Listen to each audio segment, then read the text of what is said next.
যে দেখতো এই ফর্মটা এক নেই, মানে একই। আমি দেখলাম যে হ্যাঁ ফর্ম একই। আমি বললাম কি সমস্যা কি? উনি আমার বললো যে এইভাবে একটা চক্র নামছে, নাইমা না মানুষের টাকা পয়সা হাতায় নিয়ে যেতে। এইটা বলে আমি গেলাম। যাওয়ার পরে আমি মহিলাদের সাথে একটু কথা বললাম। ওনারা বললো কি আমারে যে হ্যাঁ আমাদের কাছ থেকে প্রথমে নিবে বলছে 30 টাকা, পরে আমাদের কাছ থেকে 20 তারিখে নিয়ে বলছিল যে 800 টাকা। 800 টাকা নেওয়ার পরে আমাদেরকে 25 তারিখে ঢাকা 24 তারিখে ঢাকা যেতে হইব। 24 তারিখে ঢাকা গেলে নাকি 1 লক্ষ টাকা লোন দিব। পরে আমি বললাম যে ভাই আপনাদের সংগঠনের নাম কি বা আপনাদের অফিস কোথায়, বা আমি এগুলি জিজ্ঞেস করলাম। উনি আমার বলে যে ওনাদের নাকি ঢাকা ধানমন্ডি অফিস। তাই আমি বললাম আপনার ঢাকা ধানমন্ডি অফিস, মানে এইসব ক্ষুদ্র ঋণ বা 1 লাখ 2 লাখ 50,000 টাকা দিতে আমাদের ফরিদগঞ্জে আছে, হাজীগঞ্জে আছে, বিভিন্ন জায়গায় আছে। আপনার অফিসটা কোথায়? উনি বলতে ঢাকা। আমি ঢাকা গেলে তো আপনি তো নারী পাচারকারী না কি? আপনি এইভাবে আপনি মহিলাদেরকে আপনি ঢাকা নিয়ে যাবেন, এটার মানিটা কি? আমি তারপরে আমি তথ্যকেন্দ্রে নিয়ে আসছি ওনাদেরকে ধরে যে আপনারা এখানে বলেন, তারপর আপনাদেরকে ফোন দেওয়া হয়েছে।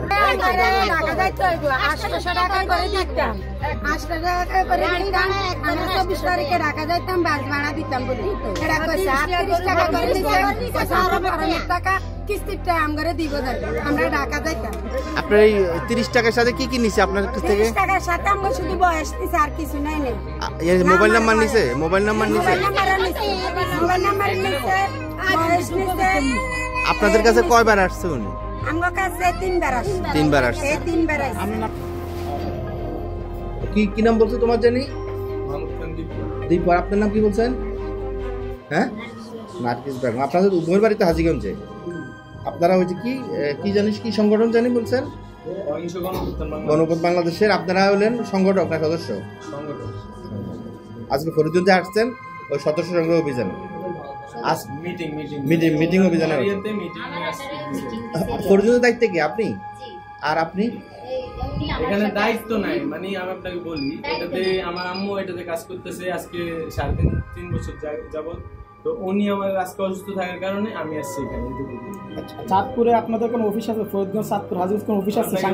এটা আমাদের আমি বলছি আমি এখানে সংগঠক, এখানে মানে সদস্য ফর্মের নাম নিছে।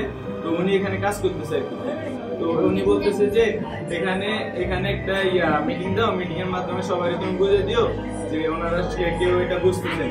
হ্যাঁ, তো আমি বলছি যে আচ্ছা ঠিক আছে, সমস্যা নাই, আমার আজকে এক্সাম নাই, তাহলে আমি আজকে যাই, এটা বলছি। তো আজকে আমি এখানে আসার পরে ওনাদেরকে সবাই বোঝানোর মাধ্যমে হ্যাঁ ওনারা সবাই বলতেছে যে হ্যাঁ আমরা বুঝছি এটা কি নিয়ে কাজ করতেছে। এমনকি সবাই বলছি যে আপনার কাছে কি উনি কোনো টাকা পয়সা নিছে বা আমরা কোনো টাকা পয়সা নিছি, বলতেছে না। ওনাদেরকে আপনি চাইলে জিজ্ঞেস করতে পারেন সদস্যদেরকে যে আমরা কোনো দুর্নীতি করছি কিনা আপনাদের এই দিকে এসে, হয়তো আগে কেউ করছে। হ্যাঁ, ওনাদের ইয়ে করে আমাদেরকে আটকাইছে। এটা ওনাদের দায়িত্ব যে আমাদেরকে ইয়ে করছে।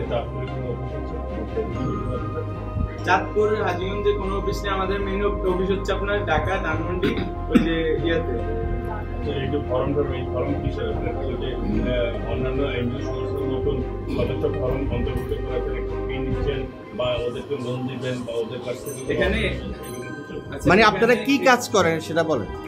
আমরা কাজ করতে হচ্ছে লুণ্ঠিত অর্থ উদ্ধার করব, বিনা সুদে পুঁজি নিব, এরকম একটা ইয়া নিয়ে আমরা কাজ করতেছি। লুণ্ঠিত অর্থ উদ্ধার করবেন কিভাবে? মানে আমাদের বাংলাদেশ থেকে যে হাজার হাজার কোটি টাকা যে বাংলাদেশের বাইরে পাচার হয়েছে, ওই টাকাগুলো দেশে আনার জন্য আমাদের স্যাররা অনেক কষ্ট করতেছে। ওইগুলা নিয়েই আমাদের মানে ওনারা আমাদেরকে বলছে। এখন এটা কি আপনারা পারেন? এটা কি কোনো ব্যক্তি এনজিও বা ব্যক্তি কোনো সংগঠনের সম্ভব?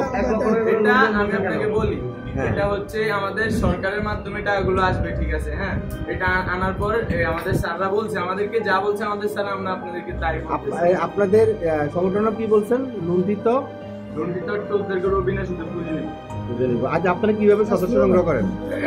সদস্য সংগ্রহ করেন কিভাবে? সদস্য সংগ্রহ করে এই যে মানুষের বাড়ি বাড়ি গিয়ে কি সদস্য ফর্ম দিয়ে? হ্যাঁ, এই যে সদস্য ফর্ম। সদস্য ফর্ম কত?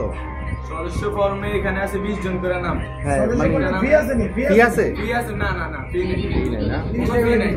এই বিনিময়ে কোনো ধরনের আর্থিক লেনদেন করা যাবে না। এই বিনিময়ে আপনারা ওনাদেরকে কি দিবেন? কোনটা?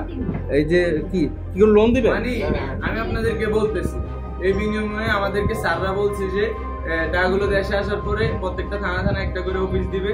দেওয়ার পরে ওই অফিসের থেকে ওনারা যারা সদস্য কর্মে নাম দিছে, ওইখানে বিনা সুদে ওনাদেরকে ঋণ দিবে, পুঁজি দিবে। আপনার নাম কি বলছেন জানি? আমার নাম মাহমুদ খান দীপু। মাহমুদ খান লিপু? মাহমুদ খান দীপু। বাড়ি হাজীগঞ্জে না? আর বাসা হাজীগঞ্জ, গ্রাম টুরাগড়। আমি পাইলট হাই স্কুল এন্ড কলেজে পড়াশোনা করছি।